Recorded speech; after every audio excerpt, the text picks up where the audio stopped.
के देवरना दिला बाजरा के वाड़वा काहे के देवरना दिला बाजरा के वाड़वा काहे के देवरना खेल नहीं कहाँ पायु मोरी भौजी लाला चोटी बांधना कहाँ हो पायु ना भौजी से जी पर साजना कहाँ हो पायु ना भौजी से जी पर साजना कहाँ हो पायु ना नैहरे में पाए देवर लाला चोटी बांधना ससुर में पाए ना छे ससुर में पाए ना देवरा से जिया के साजना ससुर में पाए ना देवरा से जिया के साजना ससुर में पाए ना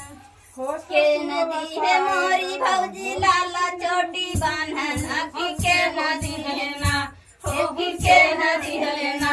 भौजी से जी पर के साजना की के नदी है ना भौजी से जी पर के साजना की के हो जी है ना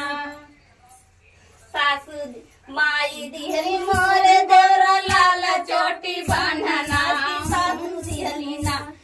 की सासू दिहली ना देवरा से जी पर के साजना की सासू दिहली ना देवरा से जी पर के साजना की सासू दिहली ना